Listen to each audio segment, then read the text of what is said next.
While meeting the Nssf board, the select committee learned that the officials denied taking part in the 6 billion shillings appropriation. Yet the gender minister, Honorable Betty Amongi, informed Parliament that actually this money was discussed between the board and top management before they brought it to her attention.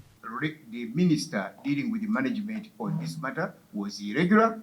We have also stated for purpose of the record that the board was introduced this idea, but the board did not consider anything until the documents were to come through the normal procedure of investment analysis and approval. According to the board members, the only meeting they had with the minister was in regard to strategy and oversight. But as far as the 6 billion shillings is concerned, they were not privy to it. Of course not. We haven't approved the 6 billion. If I have to answer the question, that would be it. We haven't. We have not done so. Why? Because the board still is fully aware of the initiative that is underpinned under this project. So we know very well as a board. Contrary to the board, Nssf top management has acknowledged this money, but in their submission, they informed the committee that in their budget just 5 billion shillings was allocated in that regard. It's us who proposed the numbers to the minister.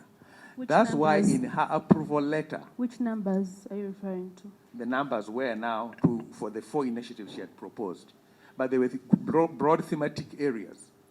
Which numbers did you propose to the minister? We proposed about 5 billion shillings for the four thematic areas she had. So your proposal was 5 billion shillings? 5 billion shillings, yes.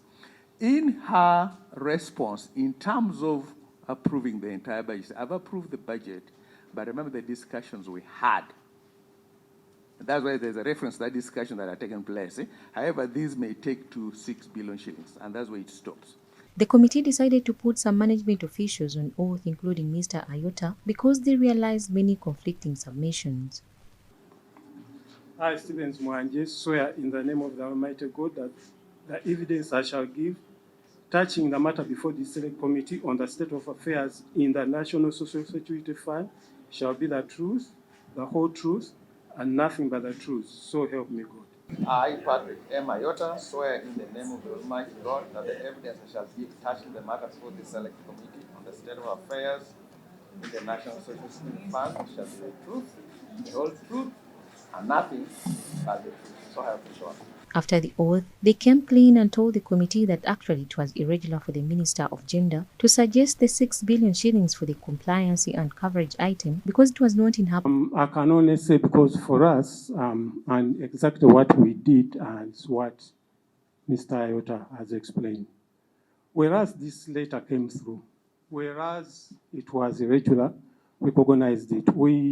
We have to also be cognizant of the fact that the minister is the overall boss. But so, by going back through the process, taking this back to the process, is an indication we are telling God that probably the instruction you gave us was not correct good governance. Earlier on, the workers' MP suggested to the committee that government should hire a foreign organization to audit the Nssf saga if they are to come up with a clear report because domestic farms have been compromised before.